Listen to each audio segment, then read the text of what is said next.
بسم اللہ الرحمن الرحیم۔ دوائے شافی۔ ترجمہ الجواب الکافی لمن سأل عن دواء الشافی۔ مصنف شیخ الاسلام امام محمد بن ابی بکر ابن قیم الجوزیہ 691 ہجری تا 751 ہجری۔ مترجم ابوالعلا محمد اسماعیل گودھروی، المتوفی 1383 ہجری۔ تصحیح و تحقیق مولانا سید عبد القدوس ہاشمی، ادارہ تحقیقات اسلامی، اسلام آباد، پاکستان۔ فصل 90 محبوب و مکروہ کے درجات۔ مرض عشق کی مدافعت کا دوسرا طریقہ یہ ہے کہ قلب کو ایسے امور میں مشغول رکھا جائے جو اسے عشق میں مبتلا ہونے سے روک سکیں۔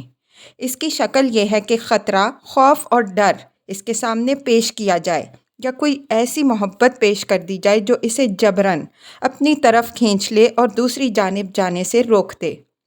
قلب میں جب تک اس امر کا خوف نہ ہو کہ فلاں چیز کا فوت ہونا اس محبوب و مطلوب کے حصول سے زیادہ مضرت رساں ہے، یا فلاں چیز کا حاصل کرنا اس محبوب و مطلوب کے فوت ہو جانے سے زیادہ مضر ہے، یا فلاں چیز کی محبت اس کے لیے اس محبوب و مطلوب سے زیادہ نافع اور موجب خیر ہے، یا فلاں چیز کی محبت اس کے لیے اس محبوب و مطلوب کے فوت ہونے سے زیادہ مفید ہے، تب تک یہ حقیقت اس کے سامنے نہیں آتی۔ لازمی طور پر وہ صورتوں اور شکلوں کے عشق میں گرفتار رہے گا۔ اس کی شرح و توضیح یوں ہے کہ نفس کسی محبوب و مطلوب کو اس وقت تک ترک نہیں کرتا جب تک اس کے سامنے اس سے کوئی اعلیٰ و برتر محبوب و مطلوب نہ آئے، یا اسے اس امر کا خطرہ اور خوف نہ ہو کہ فلاں ناگوار چیز یا فلاں مصیبت و مشکل جو سامنے آئے گی اس کی مدافعت اس محبوب کے فوت ہونے سے زیادہ مضر ہوگی۔ ایسا شخص دو باتوں کا محتاج ہے۔ وہ اگر ان دو باتوں کو یا دو میں سے کسی ایک کو ضائع کر دے تو وہ اپنی جان کو قطعاً کوئی نفع نہیں پہنچا سکتا۔ اول، اس میں صحیح بصیرت موجود ہو جس کے ذریعے وہ محبوب اور مکروہ کے درجات کو سمجھ سکے اور ان میں فرق و امتیاز کر سکے۔ اعلیٰ محبوب کو ادنیٰ محبوب کے مقابلے میں ترجیح دے سکے، بڑے مکروہ کے مقابلے میں ادنیٰ مکروہ اور بڑی مصیبت کے مقابلے میں ادنیٰ مصیبت کو برداشت کر لے۔ عقل اور دانش مندی کا یہی خاصہ ہے۔ جو اس طریقے کے خلاف ہے وہ عقل مند اور سمجھدار نہیں بلکہ بعض اوقات چوپائے اور جانور اس سے زیادہ سمجھتے ہیں۔ دوم، اس میں عزم و ہمت اور صبر و استقامت کی پوری قوت ہو تاکہ پوری ہمت سے وہ کام کر گزرے اور جو کام چھوڑنے کے قابل ہو اسے چھوڑ سکے۔ دیکھا گیا ہے کہ بسا اوقات آدمی ان امور، ان قدروں اور قدروں کے تفاوت کو اچھی طرح سمجھتا ہے، لیکن اس میں عزم و ہمت کی کمی ہوتی ہے۔ حرص نفس عزم و ہمت کی کمی اور خست کی وجہ سے نافع ترین چیز کو خسیس ترین چیز کے مقابلے میں ترجیح دینے سے قاصر ہو جاتا ہے۔ ایسا شخص نہ خود اپنی جان کو نفع پہنچا سکتا ہے نہ کسی دوسرے کو۔ اللہ تعالیٰ امامت فی الدین کا درجہ صرف اسی کو عطا کرتا ہے جو صبر و یقین کا حامل ہو۔ فرمایا وَجَعَلْنَا مِنْهُمْ أَئِمَّةً يَهْدُونَ بِأَمْرِنَا لَمَّا صَبَرُوا وَكَانُوا بِآيَاتِنَا يُوقِنُونَ۔ السجدہ 24۔ اور انہی میں سے ہم نے کچھ پیشوا بنائے تھے جو ہمارے حکم سے ہدایت کرتے تھے جب کہ انہوں نے صبر کیا اور ہماری آیتوں پر یقین رکھتے تھے۔ اس قسم کے آدمی اپنے علم سے خود نفع حاصل کر سکتے ہیں اور دوسرے کو بھی اس سے نفع پہنچتا ہے۔ بعض لوگ اس کے بالکل برعکس ہوا کرتے ہیں، نہ وہ خود نفع اٹھا سکتے ہیں نہ دوسروں کو ان سے نفع پہنچتا ہے۔ بعض ایسے ہوتے ہیں کہ اپنے علم سے خود نفع اٹھاتے ہیں لیکن دوسروں کو نفع نہیں پہنچا سکتے۔ پہلی قسم کے لوگ اپنے نور کی روشنی میں چلتے اور دوسروں کو اس نور سے فائدہ پہنچاتے ہیں۔ دوسری قسم کے لوگوں میں نور کی قندیلیں بالکل بجھی ہوئی ہوتی ہیں، وہ خود تاریکیوں میں ٹامک ٹوئیاں مارتے پھرتے ہیں اور دوسروں کو بھی تاریکیوں میں بھٹکاتے پھرتے ہیں۔ تیسری قسم کے لوگ اپنے نور کی روشنی میں خود ہی چلتے اور خود ہی اس سے فائدہ اٹھاتے ہیں، دوسرے اس سے فائدہ نہیں اٹھا سکتے۔ فصل 91 محسوس صورتیں اور محبوب اعلیٰ کا عشق۔ اس مقدمے اور تمہید کے بعد اب سمجھ لیجئے کہ قلب میں محبوب اعلیٰ کی محبت، اس کا عشق اور محسوس صورتوں کا عشق یکجا نہیں ہو سکتے۔ یہ دونوں باہم ایک دوسرے کی ضد ہیں جو کبھی ایک جگہ جمع نہیں ہوا کرتے، بلکہ لازم اور ضروری ہے کہ ایک کی محبت دوسرے کی محبت کو قلب سے نکال باہر کرے۔ جس شخص کی ساری محبتیں اس محبوب اعلیٰ سے وابستہ ہیں، جس کی محبت کے سوا تمام محبتیں باطل اور موجب عذاب ہیں، ایسا شخص دنیا کی ساری محبتوں سے منہ موڑ لیتا ہے، اس کے سوا تمام سے اپنا رشتہ توڑ لیتا ہے۔ وہ اگر اللہ تعالیٰ کے سوا کسی اور سے محبت کرتا ہے تو صرف محبوب اعلیٰ کی خاطر، یا اس لیے کہ یہ محبت محبوب اعلیٰ کی محبت کا ایک ذریعہ ہے۔ یہ شخص محبوب اعلیٰ کے سوا تمام سے اپنا رشتہ توڑ لیتا ہے، یا پھر وہ اس چیز کو توڑ لیتا ہے جو اس محبوب اعلیٰ کی محبت کے متخالف ہو، یا محبوب اعلیٰ کی محبت میں کہیں کچھ رخنہ اندازی ہوتی ہے۔ محبت صادقہ کا اقتضا تو یہ ہے کہ محبوب صرف ایک ہو اور کسی کو اس کی محبت میں شریک نہ کیا جائے۔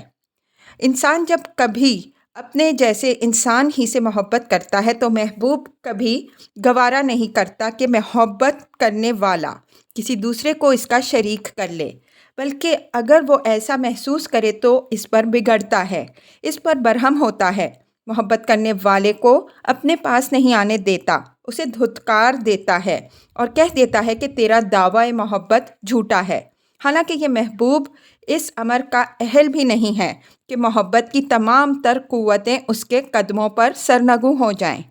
تو پھر وہ حبیب اعلیٰ، محبوب برتر و بالا کے تمام تر محبتوں کا حقدار صرف وہی ہے، کیوں کر گوارا کرے گا کہ اس کی محبت میں کسی اور کو شریک کیا جائے۔ حال یہ ہے کہ اس کی محبت کے سوا تمام محبتیں موجب عذاب اور باعث وبال ہیں۔ یہی وجہ ہے کہ اللہ تعالیٰ اس آدمی کو کبھی نہیں بخشے گا جو اس کی محبت میں کسی دوسرے کو شریک کرے گا، اس کے سوا دوسروں کو جسے چاہے گا بخش دے گا۔ بس وہ شخص جو صورتوں سے محبت کرتا ہے وہ اپنے لیے نافع ترین محبت کو فوت کر دیتا ہے۔ اب بندہ ان دو محبتوں میں سے جسے چاہے اختیار کر لے۔ یہ دو محبتیں ایک جگہ جمع نہیں ہو سکتیں، نہ دونوں کی دونوں مرتفع ہو سکتی ہیں۔ محبت الہی، ذکر خداوندی اور شوق لقائے رب سے جو شخص اعراض کرتا ہے، اللہ تعالیٰ اسے دنیا میں غیروں کی محبت میں گرفتار کر دیتا ہے اور عالم برزخ اور عالم آخرت میں بھی اسے عذاب دیتا ہے۔ بتوں کی محبت کے ذریعے عذاب دیتا ہے، صلیب کی محبت کے ذریعے، آگ کی محبت کے ذریعے، مردوں اور لونڈوں کی محبت کے ذریعے، عورتوں کی محبت کے ذریعے، کاروبار، خاندان، قبیلے اور دوست و احباب کی محبت کے ذریعے، یا اس سے بھی کم تر درجے کی حقیر، بے وقت، بے قدر اور ادنا چیزوں کی محبت کے ذریعے سے اسے عذاب میں مبتلا کرتا ہے۔ انسان تو ہر حال میں اپنے محبوب ہی کا بندہ ہوتا ہے، وہ محبوب خواہ کوئی ہو، جیسا کہ کسی شاعر نے کہا ہے، انت القتیل بکل من احببتا فاختر لنفسک فی الہوی من تستفی۔ جس سے تو محبت کرتا ہے تو اس کا کشتہ ہے، بس تو اسے اپنے لیے منتخب کر جسے تو اپنے لیے مخصوص کیا کرتا ہے۔ جس کا معبود اور مالک اور مولا اللہ نہیں، اس کا معبود و مالک اور مولا اس کی خواہشات ہیں، جیسا کہ اللہ تعالیٰ فرماتا ہے، افرأیت من اتخذ الہہ ہواہ وأضلہ اللہ علی علم وختم علی سمعہ وقلبہ وجعل علی بصرہ غشاوہ فمن یہدیہ من بعد اللہ افلا تذکرون۔ الجاثیہ 23۔ بھلا اس شخص کو دیکھو جس نے اپنی خواہش کو معبود بنا لیا ہے اور باوجود اس کے ذی علم ہونے کے اللہ نے اسے گمراہ کر دیا ہے اور اس کے گوش و ہوش اور قلب پر مہر لگا دی ہے اور اس کی آنکھ پر پردہ ڈال دیا ہے۔ اب اللہ کے سوا اس کو کون راہ پر لا سکتا ہے؟ کیا تم سوچتے نہیں؟ فصل 92، مراتب محبت اور ان کی خصوصیات۔ تعبد کی یہ خاصیت ہے کہ خضوع و انکسار کے ساتھ محبوب سے محبت کی جائے اور محبوب کے سامنے اپنے کو ذلیل و حقیر اور بے قدر و بے توقیر کر دیا جائے۔ آدمی جب کسی سے محبت کرتا ہے تو محبوب کے سامنے خضوع و انکسار ظاہر کرتا ہے تو اس کا قلب اس کی عبادت کرتا ہے۔ محبت کے آخری درجے کا نام ہی تعبد ہے اور محبت کے اس درجے کا نام عربی میں التطیم ہے۔ محبت کے ابتدائی درجے کو علاقہ کہتے ہیں کیونکہ اس میں قلب کا محبوب سے تعلق قائم ہوتا ہے۔ بقول شاعر وَعَلَقَتِ اللَّيْلَ وَهِيَ ذَاتُ تَمَائِم يُبْدِلِ أَتْرَابُ مِنْ دِحَا دَخَم۔ لیلا سے میری ابتدائی محبت اس وقت ہوئی جب وہ ابھی تعویذوں والی تھی اور کھیلنے کے لیے اس کی چھاتیوں پر کوئی ابھار شروع نہیں ہوا تھا۔ ایک دوسرا شاعر کہتا ہے علاقۃ ام الولید بعدما افنان رأسک کالزغام الابید۔ اب تم ام الولید سے عشق کرنے چلے ہو جب تمہارے سر کی زلفیں سفید زغام کی طرح ہو چکی ہیں۔ زغام ایک پودا ہے جس میں سفید پھول اور سفید پھل ہی آتے ہیں۔ علاقہ کے بعد الصبابہ کا درجہ ہے۔ اسے الصبابہ اس لیے کہتے ہیں کہ اس میں قلب پوری گرویدگی کے ساتھ محبوب کی طرف جھک پڑتا ہے۔ یشقل مجنون صبابۃ لیتنی حملت ما یلقون من بینہم وحدا کانت لقلبی لذۃ الحب کلہا فلم یلقاہا قبلی محب ولا بعدی۔ محبت کرنے والے صبابہ کی شکایت کرتے ہیں کاش کہ تمام محبت کرنے والوں کا سارا بوجھ میں اکیلا ہی اٹھا لیتا تو محبت کی ساری لذت میرے ہی دل کے لیے ہوتی۔ کوئی محبت کرنے والا اس لذت کو نہ مجھ سے پہلے پاتا اور نہ میرے بعد۔ اس کے بعد الغرام کا درجہ ہے۔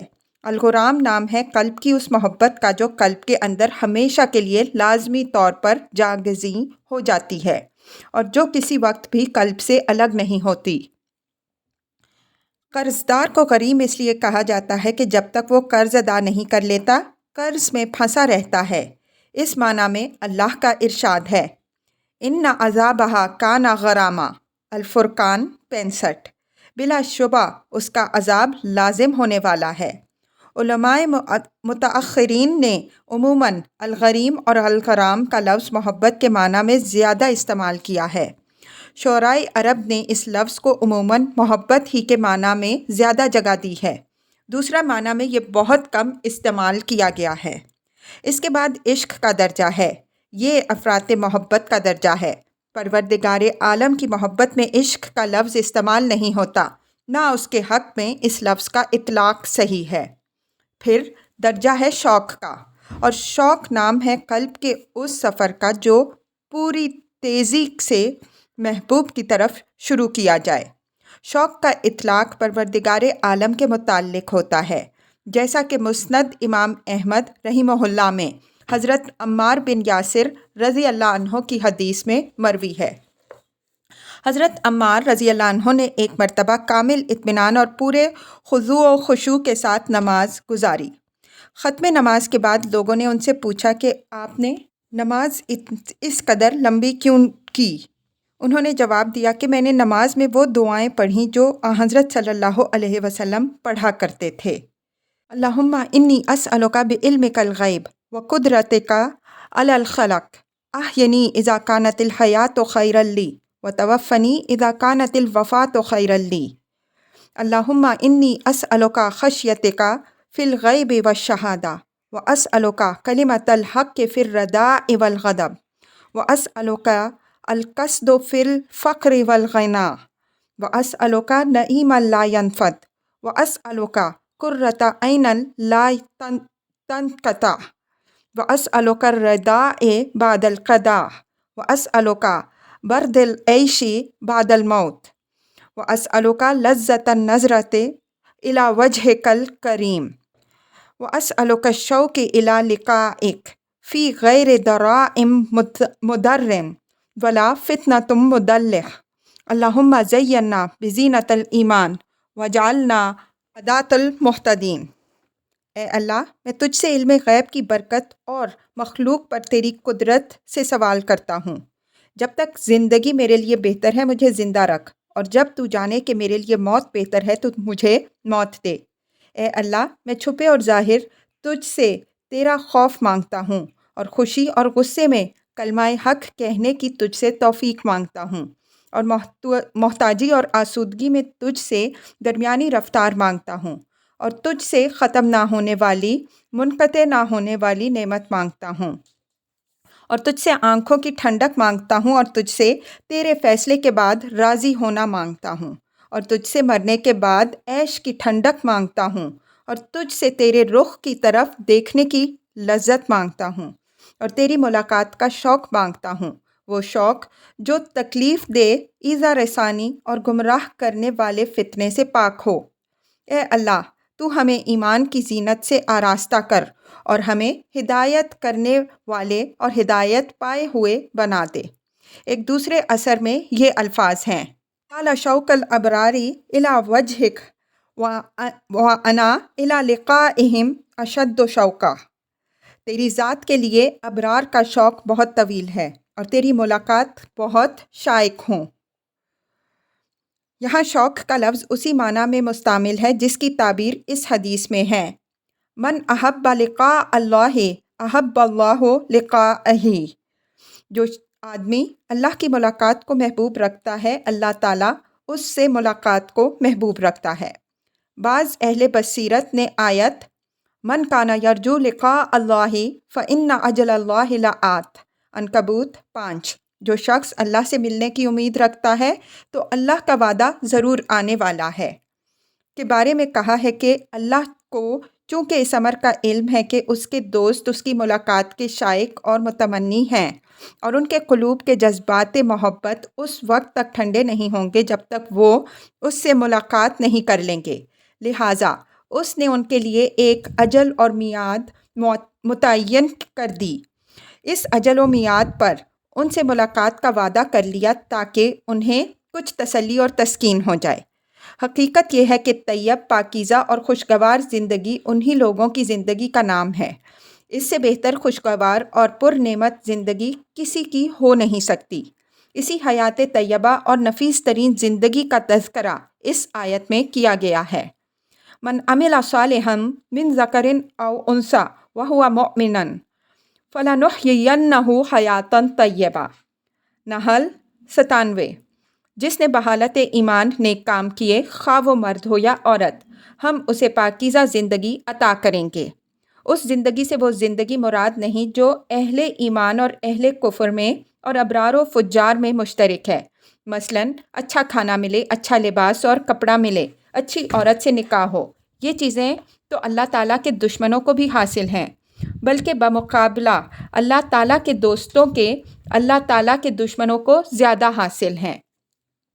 اس آیت میں اللہ تعالیٰ نے اس امر کی ضمانت دی ہے اور وعدہ کیا ہے کہ وہ عمل صالح کرنے والوں کو حیات طیبہ اور خوشگوار زندگی سے نوازے گا۔ یقیناً اللہ تعالیٰ اپنے وعدے کا سچا ہے، وہ کبھی اپنے وعدے کے خلاف نہیں کرے گا۔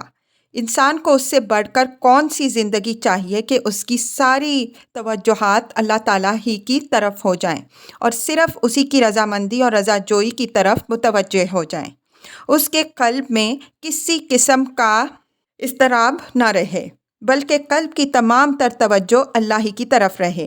اس کے تمام افکار جو منقسم و منتشر ہوتے ہیں اور ہر وادی میں پراگندہ صورت میں گھومتے پھرتے ہیں، وہ صرف خدائے واحد پر، اس کی رضامندی اور رضا جوئی پر مجتمع ہو جائیں، اور وہ صرف اپنے محبوب اعلیٰ ہی کا ذکر کرتا رہے، اور اس پر محبت خداوندی، شوق لقائے محبوب اعلیٰ اور اس سے انس و تقرب غالب آ جائے۔ اس کے سارے ہموم و غموم، فرحتیں اور مسرتیں اور تصورات اسی محبوب اعلیٰ کے گرد طواف کرتے رہیں، بلکہ اس کے قلبی خیالات بھی اس محبوب اعلیٰ کے گرد طواف کرتے رہیں۔ ایسا آدمی اگر خاموش بھی رہتا ہے تو صرف اللہ کے لیے، اس کی رضا جوئی کے لیے، وہ بولتا ہے تو صرف اللہ تعالیٰ کے لیے، سنتا ہے تو صرف اللہ تعالیٰ کے لیے، دیکھتا بھی ہے تو اللہ تعالیٰ کے لیے، اور اللہ کے ساتھ اللہ کی رضامندی کے لیے، اور اس کی تمام تر حرکات و سکنات صرف اسی کی مرضی، اسی کی رضامندی، اسی کی رضا جوئی کے لیے ہوتی ہیں۔ اسی کے ساتھ وہ اپنی زندگی گزارتا ہے، اسی پر وہ مرتا ہے اور اسی پر آخرت میں اٹھایا جائے گا، جیسا کہ حدیث قدسی میں اللہ تعالیٰ فرماتا ہے، ما تقرب الی عبدی بمثل اداء ما افترضت علیہ ولا یزال عبدی یتقرب الی بالنوافل حتی احبہ فاذا احببتہ کنت سمعہ الذی یسمع بہ وبصرہ الذی یبصر بہ ویدہ التی یبطش بہا ورجلہ التی یمشی بہا فبی یسمع وبی یبصر وبی یبطش وبی یمشی ولئن سألنی لآتینہ ولئن استعاذ بی لآئذنہ وما ترددت فی شیء انا فاعلہ ترددی عن قبضی روح عبدی المؤمن یکرہ الموت واکرہ مساءتہ ولا بدل من۔ صحیح بخاری۔ میرا بندہ مجھ سے تقرب حاصل کرتا ہے اور اس کے پاس وہ ہوتا ہے جو اس پر میں نے فرض کیا تھا، اور میرا بندہ امن کے ذریعے مجھ سے تقرب حاصل کرتا ہے تاکہ میں اس سے محبت کرنے لگتا ہوں، اور جب میں اسے اپنا دوست بنا لیتا ہوں تو میں اس کا کان بن جاتا ہوں جس سے وہ سنتا ہے، اس کی آنکھ بن جاتا ہوں جس سے وہ دیکھتا ہے، اور اس کا ہاتھ بن جاتا ہوں جس سے وہ پکڑتا ہے، اس کا پاؤں بن جاتا ہوں جس سے وہ چلتا ہے۔ بس وہ میری ہی مدد سے سنتا، میری ہی مدد سے دیکھتا، اور میری ہی مدد سے پکڑتا ہے، اور میری ہی مدد سے چلتا ہے، اور اگر وہ مجھ سے کچھ مانگتا ہے تو میں اسے دیتا ہوں، اور اگر وہ میری پناہ مانگتا ہے تو میں اسے پناہ دیتا ہوں۔ میں جو کچھ کرنا چاہتا ہوں اس میں مجھے کبھی تردد نہیں ہوتا، جیسا تردد مجھے میرے مومن بندے کی روح قبض کرنے میں ہوتا ہے۔ وہ موت کو ناپسند کرتا ہے اور میں ایسی کوئی بات پسند نہیں کرتا جو اسے بری لگے، لیکن موت سے اسے چارہ نہیں ہے۔ اس حدیث قدسی کے معنی اور اسرار غلیظ الطبع اور کثیف القلب انسان ہرگز نہیں سمجھ سکتا۔ حدیث کی مراد یہ ہے کہ اللہ کی محبت کے اسباب دو قسم کے ہیں: فرائض کا ادا کرنا اور نوافل کے ذریعے تقرب خداوندی حاصل کرنا۔ اللہ تعالیٰ نے حدیث میں یہ خبر دی ہے کہ جو لوگ مجھے سے تقرب اور نزدیکی حاصل کرنا چاہیں وہ پہلے فرائض ادا کریں، اس کے بعد نوافل کی کوشش کریں۔ نوافل کا درجہ فرائض ادا کرنے کے بعد ہے۔ اللہ تعالیٰ سے محبت کرنے والا نوافل کی کثرت کرتا ہے تو وہ اللہ تعالیٰ کا محبوب بن جاتا ہے۔ یہ محبت ایک اور محبت کی موجب بن جاتی ہے جو پہلی محبت سے مافوق اور قوی تر ہوتی ہے۔ یہ محبت اس کے قلب کو غیر محبوب کی فکر و اہتمام سے مستغنا کر دیتی ہے۔ اس کی روح فکر اغیار کے مقابلے میں غالب آ جاتی ہے اور اس میں کسی غیر کی گنجائش نہیں چھوڑتی۔ اس کے سامنے صرف اسی محبوب کی محبت اور اسی محبت کا ذکر ہوتا ہے اور بس۔ یہی محبت اس کے قلب کی زمام کی مالک ہو جاتی ہے اور اس پر اسی طرح مستولی اور غالب ہو جاتی ہے جس طرح ایک محبوب پر کسی محب صادق کی محبت مستولی اور غالب آ جاتی ہے کہ اس کی محبت کی تمام تر قوتیں اور کوششیں صرف اسی محبوب کے لیے وقف ہو جاتی ہیں۔ بلا ریب یہ ایک ایسا محب اور دوست ہوتا ہے کہ محبوب ہی کے لیے سنتا اور دیکھتا ہے، محبوب ہی کے لیے ٹھہرتا اور چلتا ہے، محبوب ہی کے لیے اس کے قلب میں رہتا ہے، ہر وقت اس کے ساتھ ہوتا ہے اور ہمہ وقت اس کا مونس اور رفیق ہوتا ہے۔ حدیث میں جہاں حرف با آیا ہے وہ مصاحبت اور معیت کے لیے آیا ہے۔ مصاحبت و معیت کی نظیر و مثال نہیں مل سکتی۔ اس کا سمجھنا اخبار و احادیث کے الفاظ اور احادیث کے ظاہر معنی سے ممکن نہیں۔ یہ مسئلہ محض علمی نہیں بلکہ دوسرے شعبے کا مسئلہ ہے۔ یہ تو ایک ایسی کیفیت ہے کہ جب ایک انسان دوسرے انسان سے محبت کرنے لگتا ہے تو پیدا ہو جاتی ہے، حالانکہ انسان کی محبت کے لیے پیدا نہیں کیا گیا، یہ اس کی فطرت سے خارج ہے۔ بعض محبت کے مارے کہتے ہیں تطلبہم عینی وہم فی سوادہا ویشتاقہم قلبی وہم عین اضلعی، میری آنکھیں انہیں ڈھونڈتی ہیں اور حال یہ ہے کہ وہ ان کے دل میں ہیں، اور میرا قلب ان کا مشتاق ہے حالانکہ وہ میری بغل میں ہیں۔ وَمِنْ عَجَبٍ أَنِّي أَحِنُّ إِلَيْهِمْ فَاسْأَلْ عَنْهُمْ مَنْ لَقِيتُ وَهُمْ مَعِيَ، عجیب بات ہے کہ میں محبت سے ان کی طرف کھنچتا ہوں، جو مجھ سے ملتا ہے اس سے ان کا حال پوچھتا ہوں، اور حال یہ ہے کہ وہ میرے ساتھ ہی ہیں۔ کسی اور شاعر نے کہا ان قلت غبت فقلبی لا یصدقنی اذا انت فیہ مکان السر لم تغب، اگر میں کہوں کہ تو مجھ سے غائب ہے تو میرا قلب میری تصدیق نہیں کرتا، کیونکہ تو میرے قلب میں ایسی جگہ چھپا ہوا ہے کہ غائب ہو ہی نہیں سکتا۔ او قلت ما غبت قال الطرف ذا کذب فقد تحیرت بین الصدق والکذب، یا اگر میں یہ کہوں کہ تو غائب نہیں ہے تو آنکھیں جھٹلاتی ہیں، تو اب میں اس صدق و کذب کی میں حیران ہوں۔ محبوب اور محب جس قدر قریب ہوتا ہے دوسرا کوئی نہیں ہوتا۔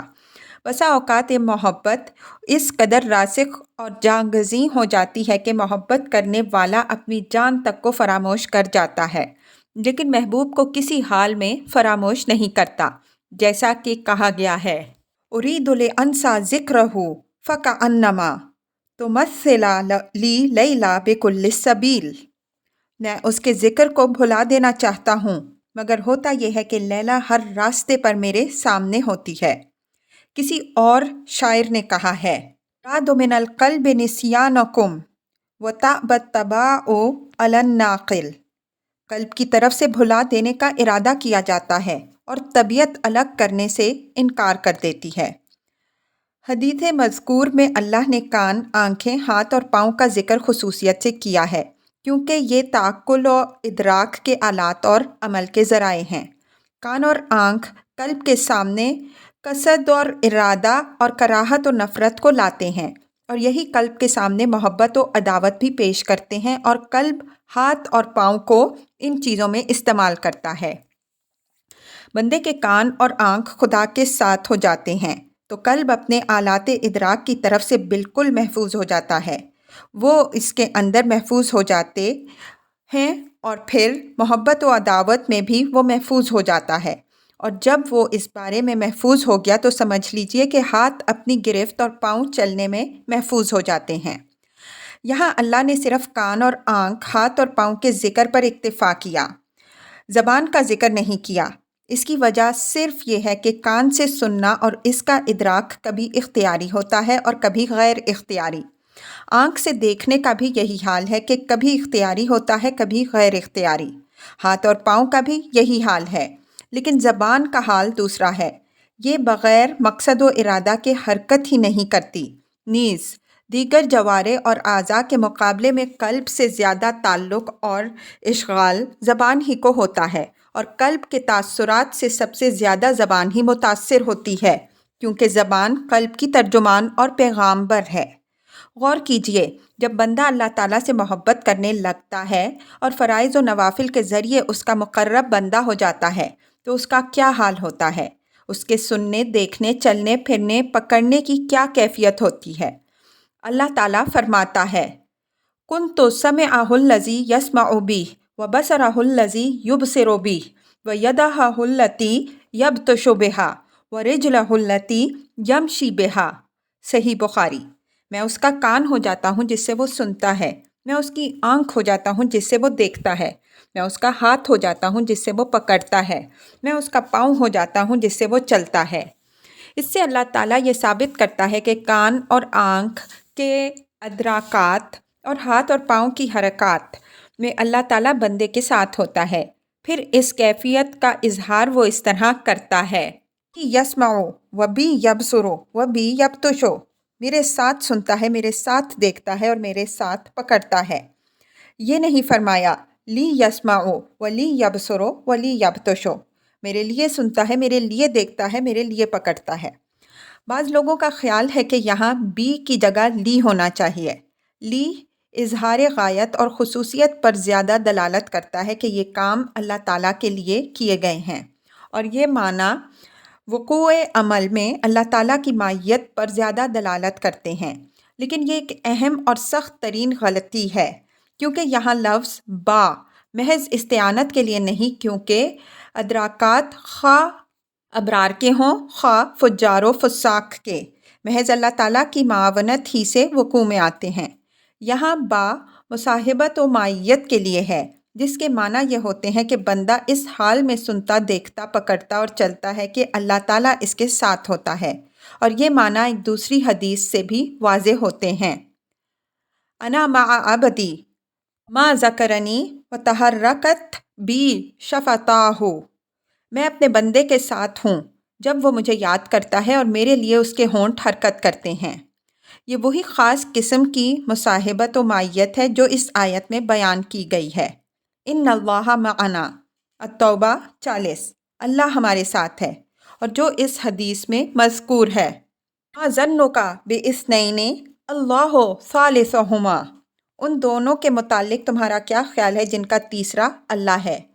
نیز وہ مصاحبت اور معیت جو اس آیت میں ہے، وَإِنَّ اللَّهَ لَمَعَ الْمُحْسِنِينَ، عنکبوت 69، اور اللہ نیکی کرنے والوں کے ساتھ ہے، اور جو اس آیت میں بھی ہے، ان اللہ مع الذین اتقوا والذین هم محسنون، النحل 128، بے شک اللہ ان لوگوں کے ساتھ ہے جنہوں نے پرہیزگاری کی اور وہ نیکیاں کرنے والے ہیں، اور جو اس آیت میں ہیں، وَاصْبِرُوا ان اللہ مع الصابرین، انفال 46، اور صبر کرو، بے شک اللہ صبر کرنے والوں کے ساتھ ہے، اور جو اس آیت میں ہے، کلا ان معی ربی سیہدین، الشعراء 62۔ موسیٰ علیہ السلام نے کہا ہرگز نہیں، میرا رب میرے ساتھ ہے، اور اس آیت میں جس میں اللہ تعالیٰ نے حضرت موسیٰ علیہ السلام اور حضرت ہارون علیہ السلام کو خطاب کرتے ہوئے فرمایا، اننی معکما اسمع و ارا، طٰہٰ 46، میں تم دونوں کے ساتھ ہوں، سنتا ہوں اور دیکھتا ہوں۔ مصاحبت اور معیت کے اس معنی پر صرف حرف با دلالت کرتا ہے، حرف لام نہیں۔ بندے کے اخلاص، اس کے صبر اور توکل اور مقام عبودیت کے نزول اور مصاحبت و معیت کے اظہار و بیان صرف حرف با ہی کے ذریعے ہو سکتا ہے، نہ کہ لام کے ذریعے۔ اللہ تعالیٰ کی یہ مصاحبت اور معیت جب بندے کے ساتھ ہوتی ہے تو اس کی ساری مشقتیں اور سارے مصائب و آلام آسان ہو جاتے ہیں، اور ہمہ قسم کا خوف و ہراس بندے کے حق میں امن اور اطمینان کا باعث بن جاتا ہے۔ اللہ تعالیٰ کی مصاحبت اور معیت ہمہ قسم کی صعوبات و مشکلات کو آسان کر دیتی ہیں، اور ہر بعید چیز قریب ہو جاتی ہے۔ ہموم و غموم اس پر اللہ تعالیٰ کی معیت میں نہیں ہوتے۔ اللہ تعالیٰ ہر حال میں اس کے ساتھ ہوتا ہے، اس لیے اسے ہم ہوتا ہے نہ غم، حزن ہوتا ہے نہ ملال، اور یہ معنی صرف حرف با ہی کے ذریعے واضح ہوتے ہیں۔ یہ معنی فوت ہو جائیں تو سمجھ لیجئے کہ بندے کا قلب ماہی بے آب کی طرح تڑپتا ہے۔ کسی بندے کو جب پروردگار عالم سے مصائب و مشکلات میں یہ مصاحبت اور معیت حاصل ہو جاتی ہے تو پھر اس کی تمام تر حوائج و ضروریات میں بھی اس کی مصاحبت اور معیت ہوتی ہے، اور اللہ تعالیٰ اس کی تمام تر حوائج و ضروریات اور سوالات کو پورا کرتا رہتا ہے، جیسا کہ ارشاد ربانی ہے، وَلَئِن سَأَلَنِي أُعْطِيَنَّهُ وَلَئِنِ اسْتَعَاذَ بِي لَأُعِيذَنَّهُ، صحیح بخاری۔ اور اگر میرا بندہ مجھ سے مانگتا ہے تو میں اسے دیتا ہوں، اور مجھ سے پناہ چاہتا ہے تو میں اسے پناہ دیتا ہوں۔ یعنی بندہ جب میرے ارادے کی موافقت کرتا ہے، میرے احکام کی تعمیل کرتا ہے، مشکلات و مصائب میں میرے پاس آتا ہے اور اپنی احتیاجات کو وہ میرے آگے نہایت بیم و رجا کے ساتھ پیش کرتا ہے تو میں ضرور اس کا ساتھ دیتا ہوں، اور مکروہات و مشکلات میں مجھ سے پناہ چاہتا ہے تو میں اسے پناہ دیتا ہوں۔ یہ مصاحبت اور اس قسم کی معیت خدا نے نبیین سے ثابت کی ہے۔ یہ مصاحبت و معیت وہ رشتہ ہے کہ اللہ اپنے بندے کی موت میں بھی تردد کرنے لگتا ہے، کیونکہ اس بندے کو موت پسند نہیں، اور جو چیز اس بندے کو پسند نہیں اسے پروردگار عالم بھی پسند نہیں کرتا۔ اس بندے کی کسی قسم کی برائی اور رنج اسے پسند نہیں، تو اس کا مقتضیہ یہ ہے کہ اللہ تعالیٰ اسے موت بھی نہ دے، لیکن بندے کی مصلحت اسی میں ہے کہ وہ اسے موت سے ہم آغوش کر دے، کیونکہ اللہ تعالیٰ موت اسی لیے بھیجتا ہے کہ وہ اسے دوبارہ زندہ کرے، مرض و بیماری میں اس لیے مبتلا کرتا ہے کہ اسے صحت و صلاحیت سے نوازے، اسے فقیر و مسکین اس لیے بناتا ہے کہ اسے غنی اور بامراد بنائے، اس کے لیے کچھ روکتا ہے تو کچھ عطا کرنے کے لیے، اسے اپنے باپ آدم علیہ السلام کی صلب میں رکھ کر اس لیے جنت سے نکالا ہے کہ وہ اسے پھر جنت میں داخل کرے، اس کے باپ کو اللہ نے اخرج منہا جنت سے نکل جا کہہ کر اس لیے نکال دیا کہ وہ دوبارہ جنت میں داخل کرے۔ در حقیقت یہی ذات اور یہی اللہ تعالیٰ حقیقی محبت کے لائق ہے اور یہی حقیقی محبوب ہے، اس کے سوا نہ کوئی حبیب ہو سکتا ہے نہ محبوب۔ بندے کا اگر ایک ایک بال اللہ کی محبت سے مست و سرشار ہو جائے تب بھی بندے پر اللہ تعالیٰ کا جو حق ہے ادا نہیں ہو سکتا۔ کسی شاعر نے کیا اچھا کہا ہے، کل فؤادک حیث شئت من الہویٰ ما الحب الا للحبیب الاول، اپنے دل کی خواہشات میں جہاں چاہو بھٹکو، محبت تو صرف حبیب اول ہی کے لیے ہے۔ کم منزل فی الارض یألفہ الفتیٰ وحنینہ ابدا لأول منزلا، زمین کی بہت سی منزلوں سے نوجوان الفت رکھتا ہے، لیکن اس کے دل کی بے قراری تو ہمیشہ پہلی ہی منزل کے لیے ہے۔